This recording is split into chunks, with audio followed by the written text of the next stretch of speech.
अस्सलाम वालेकुम, this is Mohammad रज़ा। उम्मीद है कि आप सब खैरियत से होंगे। देसी फूड करने के बाद प्लान ये बना कि कुछ फ़ाइन डाइन भी किया जाए, तो मैं theatre live bakery and cafe चला गया ताकि एक्सपीरियंस किया जाए कि it's a newly open restaurant और कैफ़े। तो यहाँ पे खाना क्या है, किस तरह का एम्बियंस और इंटीरियर वगैरह क्या है। तो सबसे पहले मैं इसके एक्सटीरियर की बात करता हूँ। Exterior is good, very neat and clean. White colour के अंदर इसका बिल्डिंग इन्होंने पेंट किया हुआ है और उसके ऊपर नियॉन के अंदर इन्होंने अपना ब्रांडिंग की हुई है theatre live bakery and cafe के।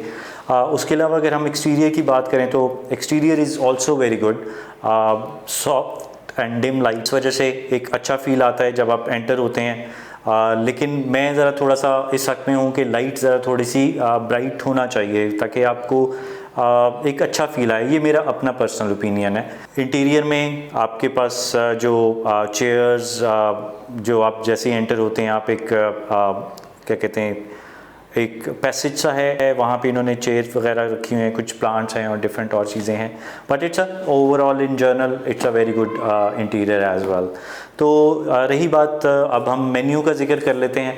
तो मेरे जैसा बंदा इस तरह के रेस्टोरेंट में आके जब मेन्यू देखता है तो मेन्यू काफ़ी कन्फ्यूजन कर देता है। क्यों? उसकी रीज़न ये है कि उनके जो नाम होते हैं डिशेस के, वो कुछ शायद मेरे जैसे लोगों की ऊपर से गुजर जाते हैं। तो एनीवे बात करते हैं इनके मेन्यू के अंदर है क्या क्या। इनमें ऑल डे ब्रेकफास्ट है, कुछ ब्रेकफास्ट की आइटम्स अवेलेबल हैं। ब्रेकफास्ट में सेवरीज़ हैं, ब्रेकफास्ट में स्वीट टाइप डिशेस हैं। इसके अलावा स्टार्टर्स में कुछ चीज़ें अवेलेबल हैं, सैंडविचेस एंड बर्गर्स हैं, प्लस पास्ताज हैं, कुछ लाइव ओवन में पिज़्ज़ाज वगैरह अवेलेबल हैं। तो इट्स अ रीज़नेबल मेन्यू के अंदर जो आपके पास डिशेस अवेलेबल होती हैं। मैंने जब ऑर्डर किया तो मैंने सबसे पहले काफ़ी गंभीर मशवरे के बाद मेरा जो सर्वर था उसके साथ मैंने जो ऑर्डर किया वो चिकन फ़ारसी था, जो कि एलोपिनो सॉस के साथ था। प्लस इसमें स्पिनच एंड चीज़ इसके अंदर स्टफ़ था। और जो दूसरा मेरा ऑर्डर था वो था सैंडविच के अंदर सियाबाटा स्टेक सैंडविच। ये बीफ में आपके पास मेन्यू में अवेलेबल है, लेकिन ये चिकन में भी सर्व करते हैं। तो खैर थोड़ी देर बाद जब हमारा ऑर्डर आया तो सबसे पहले मैंने जो चीज़ ट्राई की, सबसे पहले जब मेरा ऑर्डर आता है, रिसीव होता है, उसमें सियाबाटा सैंडविच, जो सियाबाटा स्टेक सैंडविच है, उसको मैंने सबसे पहले ट्राई किया।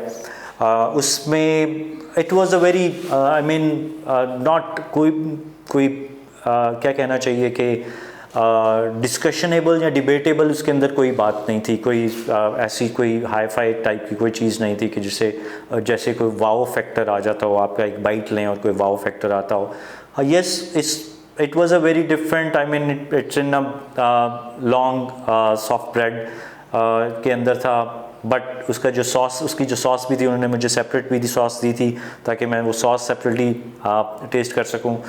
वो सॉस भी कोई ऑर्डिनरी सी, किसी और मेरे ख्याल से कोई रेड सॉस केचप वगैरह या कोई मिक्सअप करके कुछ इस तरह का कोई कम्बिनेशन करके वो सॉस डेवलप की गई थी।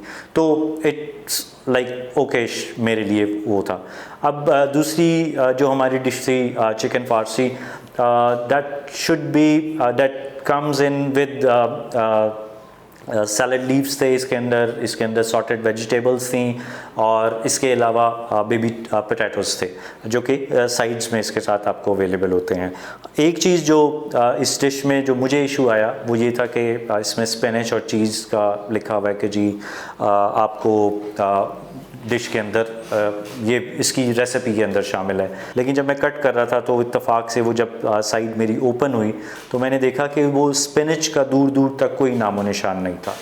मैंने वेटर को बुलाया, सर्वर को बुलाया, मैंने उससे बात की, मैंने उससे कहा कि जी what is this, spinach and cheese are suppose to be the part of this dish, but इसमें कोई भी चीज़ अवेलेबल नहीं है।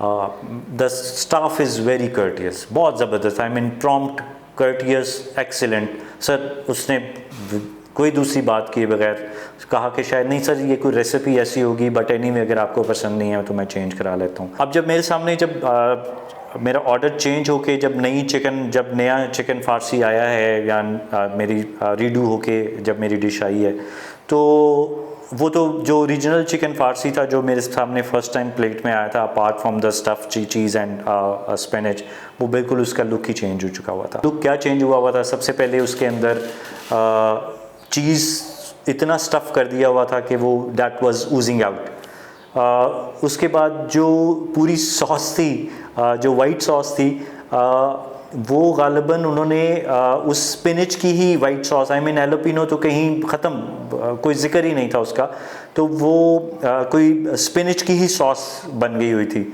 मैंने जब उसको टेस्ट किया तो वो जो पहला वाला जो क्रीम वाला वो फ्लेवर था वो तो कहीं बिल्कुल था ही नहीं।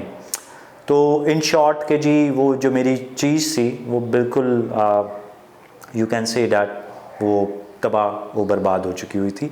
जो ओरिजिनल जो उनकी थी, शायद उन्होंने अपनी रेसिपी को ही मेरी वजह से, मेरी कंप्लेन की वजह से उसको मॉडिफाई कर दिया, और वो मॉडिफाई करने से क्योंकि उसके पीछे कोई थॉट प्रोसेस नहीं था या कुछ वर्कआउट नहीं था, तो वो बिल्कुल एक इंटायरली एक डिफरेंट चीज़ बन गई थी। तो स्ट्रॉबेरी मोजिटो भी मैंने जब ऑर्डर किया तो जब हमारा खाना इन बिटवीन था, I mean when we have half done, तो मैंने अपना ड्रिंक ऑर्डर किया जो कि मेरे खाना फिनिश करने के भी थोड़ी देर बाद वो ड्रिंक आया, वो भी 1-2 दफ़ा कहने के बाद। अदरवाइज़ जब वो ड्रिंक मेरे सामने आया तो इट वाजंट आई मीन कोई हार्ड एंड फास्ट कोई चीज़ नहीं थी, कि इतनी कोई टफ़ चीज़ नहीं थी कि उसके अंदर आपको कोई बहुत डिफ़िकल्टीज आ रही हो प्रॉब्ली, और ये भी हो सकता है कि क्राउडेड हो, लेकिन उस वक्त वो क्राउडेड भी नहीं था, कि हार्डली जो हमारी जगह है जो बिल्कुल एंट्रेंस के साथ ही जब आप एंटर होते हैं वहाँ पे सीटिंग है, एक हमारी टेबल थी और उसके अलावा हमारी टेबल के अलावा 2 टेबल्स और ऑक्यूपाइड थी, अदरवाइज़ सारा खाली था। अंदर की साइड पे, लॉबी वाली साइड पे भी शायद एक आधा होगा। तो खैर anyway that was the overall experience we had in Theatre Live Bakery and Cafe, which is not extraordinary, which is not, I mean, ऐसा कि आप दोबारा आप कोशिश करें कि शायद आप जा सकें, but at least I will think twice if I have planned to go to Theatre Live Bakery and Cafe। तो जनाब ये थी मेरी आज की वीडियो, उम्मीद है कि आपको पसंद आई होगी। अगर आपका कोई फीडबैक इस हवाले से है तो ज़रूर दीजिएगा। मेरे चैनल को सब्सक्राइब कीजिए और लाइव वीडियो को लाइक कीजिए। नेक्स्ट टाइम किसी और वीडियो के साथ आपकी खिदमत में दोबारा हाजिर होऊंगा, तब तक के लिए अल्लाह हाफ़िज़।